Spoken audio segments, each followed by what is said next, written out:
नमस्कार, आप देख रहे हैं ब्रेकिंग बिहार। अभी हमारे साथ हैं नेशन फर्स्ट डेमोक्रेटिक पार्टी के राष्ट्रीय अध्यक्ष और अधिवक्ता कौशलेंद्र नारायण जी। इनसे बात करेंगे। जैसा कि आपको पता है, पप्पू देव वाले मामले में सबसे पहले कौशलेंद्र जी ने ही मानवाधिकार आयोग में इस बात को लेकर के रिट दाखिल किया था और इस पर मानवाधिकार आयोग ने पहल की है। क्या पहल की है, जानेंगे कौशलेंद्र जी से। कौशलेंद्र जी, सबसे पहले तो ब्रेकिंग बिहार में आपका स्वागत है और आपकी पहल ने रंग लाया है। जी, सबसे पहले तो मैं बहुत बहुत आभार आपके प्रति प्रकट करता हूं कि हर समसामयिक मुद्दे पर आप मेरा अपने चैनल के माध्यम से जो आवाज़ है वो जनता के बीच ले जाते हैं, आम जनमानस के बीच ले जाते हैं। इसके लिए पुनः एक बार और मैं आपको और आपके चैनल ब्रेकिंग बिहार को साधुवाद देता हूं। आपने क्वेश्चन किया कि मानवाधिकार आयोग ने क्या एक्शन लिया। देखिए, 19 तारीख की सुबह जब मुझे पता लगा, 18 तारीख की रात में गिरफ्तार किया, 19 तारीख के मार तो दिया था रात में ही पुलिस लाठी डंडे से, तो हम सर्वप्रथम मानवाधिकार आयोग में गए। देखिए, इसके पहले पेशे से मैं भी जर्नलिस्ट रहा हूं, तो मेरा व्यूज नहीं था। वहाँ भी न्यूज मैंने देखा और यहाँ भी एक कानूनन जो रूप था, दोनों को तुलनात्मक अध्ययन किया, साक्ष्य जुटाया, तो एक क्लियर हो गया था कि पुलिस मार दिया। आप तो पप्पू देव के घर भी गए? जी, पप्पू देव के घर भी गए थे। उसके पहले मैं मानवाधिकार में चला गया, तब गया। पहले मैं देखा कि मैं एक्शन लूँ, तो एक्शन के तहत मैंने गया। बहुत बड़ी खुशखबरी ये हुई, ये पुलिस के खिलाफ जो मैंने लड़ाई छेड़ा था सरकार के खिलाफ खासकर, तो उसमें पहली जीत का जो एक कदम होता है, एक कदम नहीं 5 कदम मानवाधिकार आयोग ने मुझे दिया। सहरसा 19 को मैंने फाइल किया था, 24 तारीख को उसने एक्शन लिया, केस मेरा खुला वहाँ। तो सहरसा एसपी, सहरसा डीएम, बिहार के मानवाधिकार आयोग, और सबसे बड़ा चीज़ एक मैं बताना चाहूँगा कि स्टेट ह्यूमन राइट जो है बिहार का, इसके सेक्रेटरी को भी उन्होंने तलब किया इस मुद्दे पर कि आपने 24 घंटे के अंदर हमको रिपोर्ट क्यों नहीं दिए थे जब कस्टोडियन डेथ था। मानवाधिकार आयोग ने कहा, क्या कहा सुनिए, बड़ा कानूनन पहलू का उसने विश्लेषण किया। कहा कि अंडर सेक्शन 176 क्लाउज 1A 2005 में जो अमेंडमेंट है, उसमें है कि अगर कस्टोडियन डेथ किसी की होती है, पुलिस अभिरक्षा में किसी की मृत्यु अगर होती है, तो निकटस्थ जो भी जुडिशियल मजिस्ट्रेट हैं कोर्ट में, उनसे इंक्वायरी कराना है। पुलिस तो देख रहे थे कि वो जलाने के मूड में ही डिस्पोजल करने जा रही थी उसकी बॉडी को, लेकिन सोशल साइड आप लोग जैसे मीडिया कर्मियों का ये रहा तो नहीं कर पाई।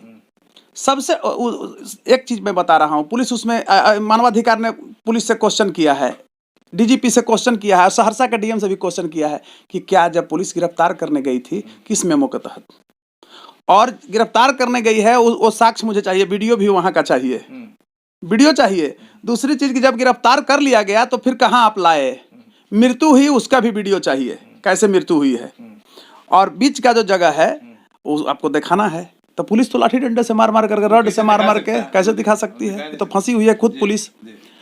साथ ही उसने कहा कि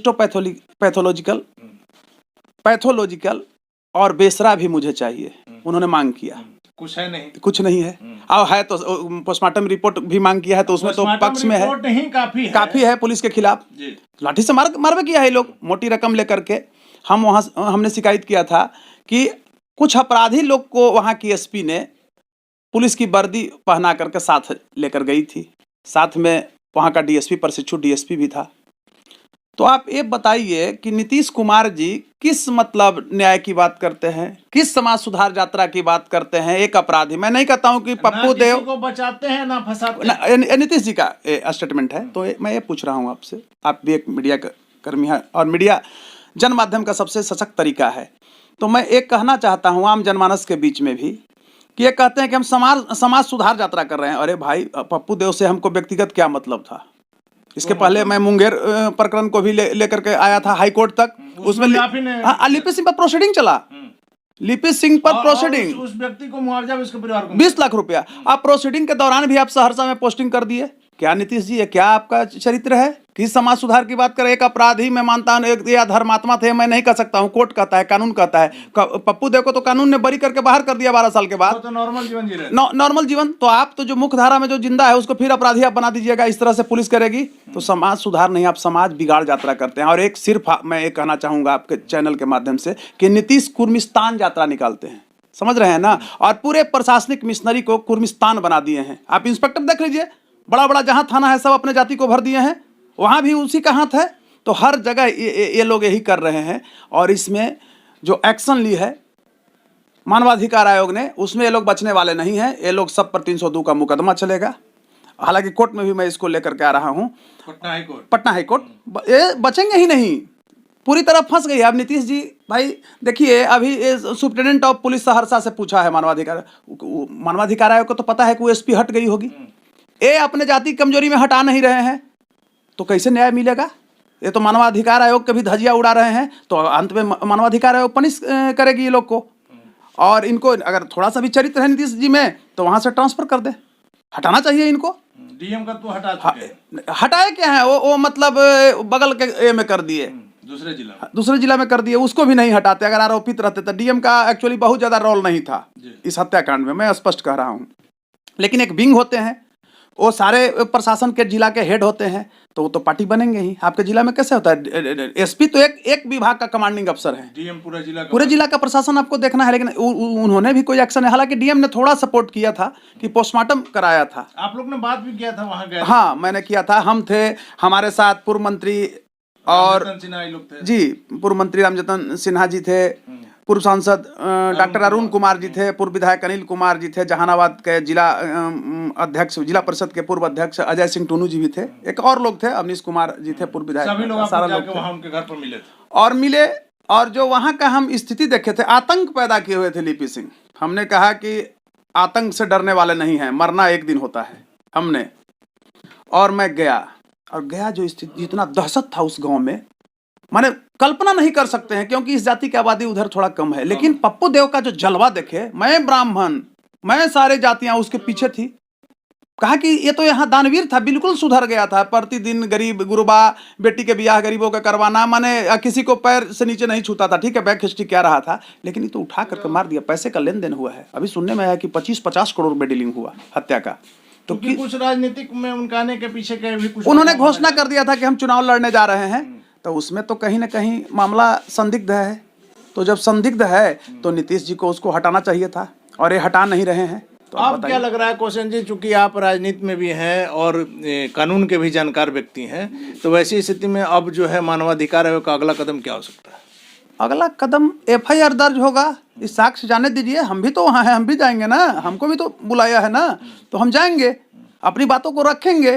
मानवाधिकार आयोग पर बहुत हमको भरोसा है। फर्स्ट बार ऐसा मिला, केंद्रीय मानवाधिकार आयोग ने राज्य मानवाधिकार, बिहार का राज्य मानवाधिकार है। कांड में भी तो मानवाधिकार आयोग की पहल से ही उसको मुआवजा मिला था। मानवाधिकार नहीं, हाई कोर्ट से भी क्या कि सबसे पहले PIL में लेके आया, कुछ और लोग आए पीछे से, जैसे देखिए, तो वो पूरा कंबाइंड कर दिया गया। अभी मैं एक चीज और बता रहा हूँ, हम मानवाधिकार आयोग में गए, बहुत लोग बोलते हैं जाएंगे मानवाधिकार। अरे मानवाधिकार में जब मैं पहला गया तो वही केस में न सारा केस इंक्लूड होगा, साक्ष्य रहेगा। तो डॉक्टर कौशलेंद्र का साक्ष्य था, तो हमारा पर कॉन्वेंस लिया उसने, सबका ऐसे ही रह गया। तो हमने साक्ष्य के साथ, बोले ना कि हम व्यूज के साथ नहीं, न्यूज के साथ और कानून का तुलनात्मक अध्ययन करके इस केस को मैंने आगे निकाला था। तो इसमें आज एक सौभाग्य की बात मैं बता रहा हूं, पटना हाई कोर्ट में जो रीट मैं लेकर आया हूं, ये देखने का चीज है, मेरा आज तक एक भी रीट खारिज नहीं हुआ। इतना मैं मेहनत करता हूं। हाँ, 340 करोड़ का, जी 340 करोड़ का लैब अपग्रेडेशन घोटाला को देखिए, 20 फरवरी 2020 को मैंने ऑर्डर करा दिया। सरकार चापे हुई है, सब फंसा हुआ है उसमें। एक मंत्री हैं नालंदा के, दबंग मंत्री, उन्हीं का सब सप्लाई दिया है लेबोरेटरी में, केमिकल और सामान अपग्रेडेशन के लिए, बेंच टेबल कुर्सी साला है, क्या क्या है, 7-8 गो का टीम है, वो फंसा हुआ है। देखिए सरकार, क्या नीतीश कुमार चरित्र की बात करते हैं जी। कोई ऐसा सगा नहीं हुआ जिसको नीतीश कुमार ने ठगा नहीं। और आफ्टर इंडिपेंडेंस मूवमेंट इतना मतलब घोटालेबाज भ्रष्ट CM बिहार को नहीं मिला था। मैं आपको बता रहा हूं, ऊपर से चिकने चुपड़े लगते हो जालिम, अंदर से फटे पुराने हो ही नीतीश कुमार हैं। सबको यूज किया इन्होंने, सबको फेंका। और इस बार मैं बता रहा हूं पत्रकार महोदय कि हमने तुमको चाहा था, यानी मैं बिहार की जनता के तरफ से बोल रहा हूँ, नेशन फर्स्ट डेमोक्रेटिक पार्टी की तरफ से बोल रहा हूँ, एक अधिवक्ता के रूप में बोल रहा हूँ कि हमने तुमको चाहा था नीतीश कुमार, यह थी मेरी मेहरबानी, अब की धूल चटा ही दूंगा, बिना किए नादानी, खाली करो, अब कोई और आएगा, अब नहीं तुम टिक पाओगे बिहार में, आपको यहाँ से जाना है, आप जितना गुंडई करा लो, जितना अपराधियों को संरक्षण दो, लेकिन अब बचना आपको बिहार में नहीं रहना है नीतीश जी। और आप लालू यादव नहीं हैं, सत्ता से एक बार जाएंगे वापस नहीं आएंगे, आंख से आंसू आपको गिरेगा, अपने कुकर्मों का फल मिलेगा। लालू यादव डेयर करते हैं, और वो व्यक्ति इस तरह से घटिया प्रदर्शन नहीं किया। लालू यादव ने कभी पटना के डीएम यादव को नहीं रखा। मैं ठीक है, सिद्धांतिक लड़ाई लालू यादव से कुछ मुद्दों पर हमारी रही है स्टूडेंट लाइफ से, लेकिन इस मुद्दे पर मैं लालू जी का काबिल तारीफ मतलब करता हूं कि वह व्यक्ति व्यक्तिगत किसी से इस तरह से नहीं किया। हाँ, गुदरी का लाल था, गरीब घर में पैदा लिया था, एक जनमानस का लड़ाई उन्होंने लड़ा, लेकिन नीतीश कुमार तो किसी को नहीं छोड़ा। एक घोटाला नहीं पत्रकार महोदय, हजारों घोटाले हैं, और पूरी सिस्टम करप्ट है, पूरी सिस्टम एकदम कोलैप्स हो गया है बिहार का। सिर्फ आप देख लीजिए, जहां बाहर से इनके जाति के मंगाया जा रहा है अफसरों को, हर एक थाने में चले जाइए, पटना का क्रीम थाना, जहां जहां टाउन का थाना, जहां जनरल आप अखबार हैं, हम भी कानून के प्रहरी हैं, तो जो एक कहावत है मालदार थाना, जहां पर मतलब जैसे बॉर्डर एरिया हुआ, हर जगह देखिए इनके जाति के लोग हैं, और डायरेक्ट पोस्टिंग होता है इनको, सीएम हाउस से बात कर करके कराते हैं पोस्टिंग। इनके लोग बैठे हुए हैं, जो मैनेजर हैं, प्रबंधन हैं, जो इनको पैसा पहुंचाते हैं। तो ये क्या कर रहे हैं? और मैं साधुवाद देता हूँ राजमानवाधिकार आयोग को कि उन्होंने संज्ञान लिया, और हम डरने वाले नहीं हैं। God may love those who die young who die in social work. अगर मरेंगे भी तो बिहार के ये लोग हमको अगर डैमेज भी करेगा तो बिहार की जनता देखेगी। ये चोरी में नहीं मरा, सामाजिक भलाई में भ्रष्टाचार के खिलाफ लड़ा। अगर पप्पू देव को कोई कहता है कि भूमिहार था, तो मैं कहता हूं मैं हूं उस जाति से, लेकिन ये पूछो, हमको कहा कि भूमिहार को नहीं इन्होंने आंदोलन किया। रहते ये बताओ कि पोदार जो मारा गया था मुंगेर में, वो किस जाति का था? वो तो पोदार बनिया था, बनिया के लड़का के लिए मैंने लड़ा। तो मैं किसी जाति विशेष की रिप्रेजेंटेशन नहीं कर रहा हूं, मैं सिस्टम का जो खामियां है उसके खिलाफ, भ्रष्ट अफसरों के खिलाफ मैं लड़ रहा हूं।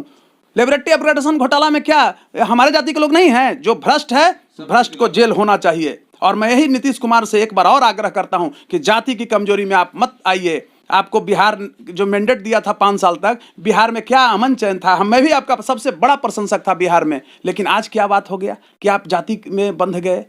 आपको ऊपर सोचना चाहिए था। क्या एक जाति से राजनीति हो सकता है? नीतीश जी, ये भूल है, आपको तो जनता नेगलेक्ट कर दिया था। ये तो भाजपा का यहाँ देन है कि आपको बना दिया। भाजपा ने ऐसा यहाँ कुकर्म किया कि माफ नहीं करेगा आने वाला समय में भाजपा को। जिस नीतीश कुमार को बिहार की जनता ने मैंडेट से माने खत्म कर दिया था, उसको भाजपा ने एक मिनट मान लीजिए, कोई भाजपा नीतीश कुमार को वोट नहीं दिया, सपोज दैट मान लीजिए, तब ना मगध में तो पूरा नील हो गया था।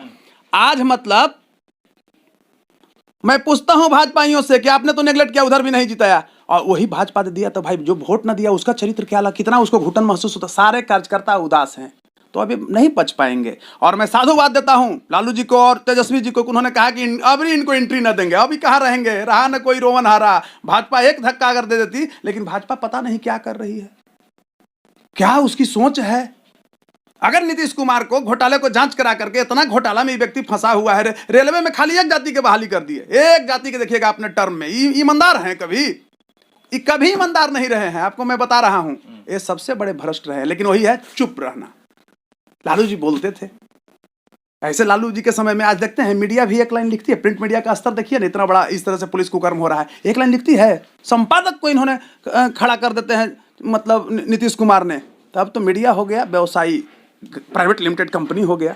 पहले का मीडिया है। लालू जी के समय देखिएगा, मीडिया मेन पृष्ठ पर कैप्शन में निकलता था घोटाले का। एगो बताइए कोई अखबार लिखता है यहाँ?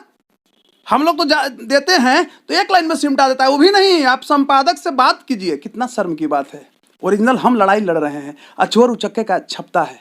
और नहीं मैं कहना चाहता हूं, लेकिन कहना ही पड़ता है कि जिस तरह से आपका चैनल को मैं, ब्रेकिंग बिहार को मैं देख रहा हूं, जिस मुद्दे को, आम पब्लिक के मुद्दे को आप उठा रहे हैं, ये प्रथम चैनल है जो आम जन मानस की भावनाओं के साथ खड़ी रहती है। और अगर हम कुछ कहते हैं तो हूबहू वो चीज जाता है, कटिंग और पेस्टिंग नहीं होता है। चलिए, धन्यवाद आपका। तो ये थे हमारे साथ नेशन फर्स्ट डेमोक्रेटिक पार्टी के राष्ट्रीय अध्यक्ष कौशलेंद्र नारायण जी, जिनका साफ तौर पर कहना है इन दिनों जो खास करके सहरसा में पप्पू देव वाला जो प्रकरण था उसमें मानवाधिकार आयोग में जाने वाले ये पहले व्यक्ति थे और इन्हीं की पहल से आज इस केस में सुनवाई हो रही है और ये आशा जगी है कि जो भी आदमी इसमें जुल्म किए हैं, गलत किए हैं, उन्हें सजा होगी। आप देख रहे हैं ब्रेकिंग बिहार, खबरों का सिलसिला जारी है, आप बने रहें ब्रेकिंग बिहार के साथ।